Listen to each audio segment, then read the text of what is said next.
This is Grace, and I'm going to tell in this this video a story I've told it on another channel about is basically a prime example of how some people can be at different levels on knowledge on what they know about cluster B personalities or behaviors of abusive people. Okay, the best way to put it is abusive behaviors, and how much understanding they have of that, and what kind of decisions they make from where they are, and what knowledge they have on it. So there's this elderly woman, she's 85, around 85 years old, and her name is Jane. Let's call her Jane. And she makes a decision that she'll accept her great nieces. I don't know if it's great-grandniece or great-niece, what. But it basically her sister's daughter's daughter, okay, that she'll accept her invitation to spend the weekend with her. And she packed, her great-niece is Amy, and she packs her suitcase and a few little things, maybe, some things she cooked and stuff for them to have. And Amy picks up Jane in her SUV with her friend. They're both in their 20s, and Amy's infant child. Okay, so they go and they're going back to Amy's house. We're going to Amy's house, and Amy and her friend decide they want to stop at a mall to a new store that is basically like Egyptian and sells Egyptian decor, jewelry, all different kinds of things. So they make that decision. Well, it's getting kind of dark, but Jane, the elderly woman, she goes ahead and goes along with it. Okay, they walk into the store, and Amy puts her infant, an infant child, in the shopping cart in the front part of it, and just straps it in. No seat or anything, just straps it in there. And her friend called her over there. She said, "Come look at this, some kind of jewelry." So Amy rushes over there to look, with her friend, and that's leaving the baby sitting there in the infant, okay, sitting there in that shopping cart, and Jane is standing there. Jane just starts to walk up because she sees the baby. Something happened to one of the legs of the shopping cart, and the baby starts to topple over, so she's going to protect the baby and grab the baby. Okay, now this is an elderly, say 85-year-old woman. So this elderly woman goes to save the infant child, and they both topple over with the shopping cart, and they both fall on this is a concrete floor. Voice went out. A concrete floor. So they fall on that. Now, when an elderly person falls, it's generally not a good thing, especially around that age, 85, around that age and older. And the baby, she managed to keep the baby from hitting the floor, okay, the infant. And Amy and her friend hear, of course, and go running over there.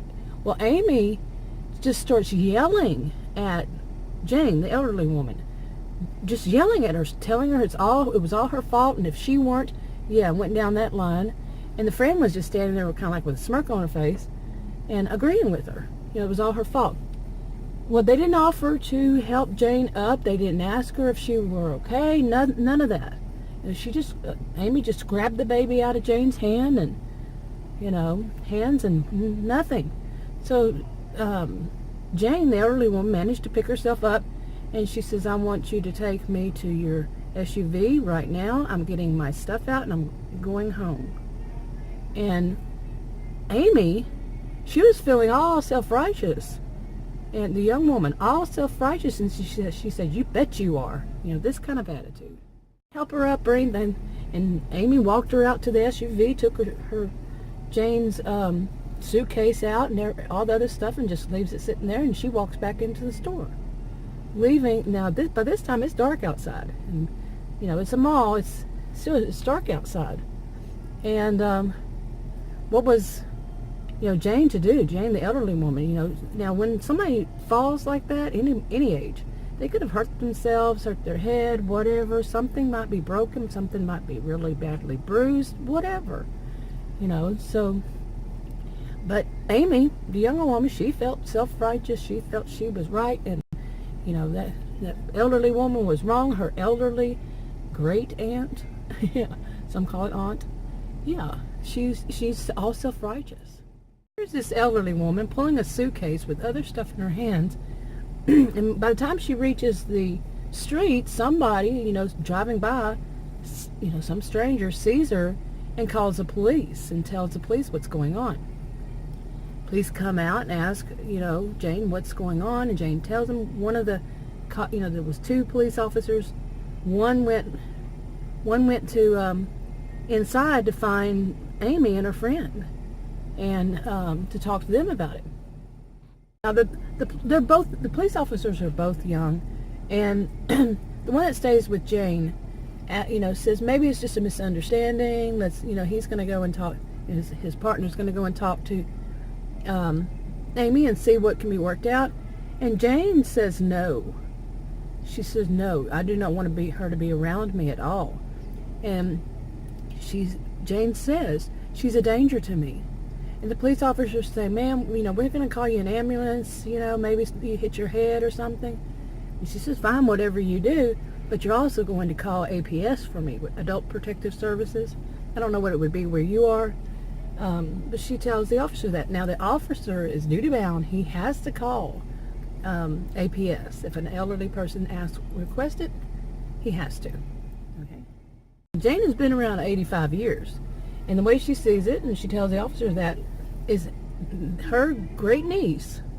Okay. She didn't offer to help her up. She didn't ask her if she were okay. She didn't care about what happened to her. She put her out on the street, basically with a suitcase at nighttime, and an elderly person. She did not have any care because she was all self-righteous and thinking that Jane deserved it. And so that's why she wanted Adult Protective Services. She felt that Jane was a danger to her. Well, APS decided that Jane's right. The officer that went to find Amy, he found her, and Amy told him, she was all self-righteous. She wasn't apologetic at all or anything. And the police officer decided to get the store camera footage, and did. And at first, the one closest, you couldn't really tell, but the one further away, you could see the whole scene. And what it looked like more was that Amy was at fault for leaving her child placed in a shopping cart that way. Okay, and that, yes, indeed, Jane moved to save the child. Amy was still self-righteous. She still thought she was right, and, her great aunt was wrong, and she deserved what she got. And the police officer was just stunned, and he was talking back and forth, like something like a walkie-talkie or something with the other officer, and, went back out there and, took the name and the address and all that of Amy, and went back out there, and they went, took, ambulance showed up and all that. Okay. Jane was checked out, at the hospital, the elderly woman, and everything was okay. And when she was released, she went back to her home. But she had already dealt with APS and the police officers, and she decided to put a restraining order, or protective order, whatever it is where you live, on herself against her great niece, Amy, because she doesn't want her anywhere around her. She doesn't want her to contact her. She feels like she is a danger to her with that self-righteous attitude. Now, of course, Amy gets served, or however they do it where you live, and she's really ticked off. She said, this is going to follow me around for the rest of my life. So she gets, somebody to talk to her great aunt and say that she needs to drop this and come up with some kind of lie and say that she was wrong and she doesn't want to do it. Well, Jane is not going to do it. Jane has lived long enough. She knows this type needs to have that following them around. No matter what age, the people need to know what she's like. As I said earlier, Jane sees it. She's not. Amy's not apologetic. She thinks she's all self-righteous. She's right, and Jane's still at fault, and that she deserves to be, have this not against her. And because she's right, she still thinks she's right. And on and on. You know, they didn't help her pick her up. They didn't care about her being an elderly woman on the street at night by herself with a suitcase and all that. Just an elderly woman on the street is bad enough. And on, you know, and she's still not apologizing. Okay, none of that. So Jane knows she deserves what she got. That Amy deserved what she got. Another part of it, Amy did not do right by her child, by her infant child. This could cause a custody battle between her and the baby's father. Yeah. And with that stamped on there, what do you think? What do you think would be the outcome of that? That Amy has a protective order or restraining order against her by her own family member, an elderly person. Does she deserve it? You know, I know what I think. I don't need anybody to tell me what I should think. Okay, I know what I think. What about you? What do you think? I don't want this to open up for people to fight with one another on what's right and what's wrong. Like I said, it really depends on a lot of things, including where a person is in their understanding of these kinds of abusive behaviors. Okay. Anyway, I'm going to go ahead and wrap this up. If you want to subscribe to this channel, click the circle. If you want to watch another video on this channel, click one of the rectangles. Like, subscribe, comment, and share on your own social media if you would, and I'll talk to you on another video. Bye. Important part to this story, and that is, it was a dream of mine I had about a week or two ago. Yeah, a dream. I was the elderly woman 30 years from now. Okay, it was futuristic and all. And Amy, I don't have a great niece, so at least not right now. Could at some point. So yeah, it was a dream of mine, and totally blew my mind. Okay. But yeah, you know, 30 years from now, and wow. Anyway, now I said it all, I think.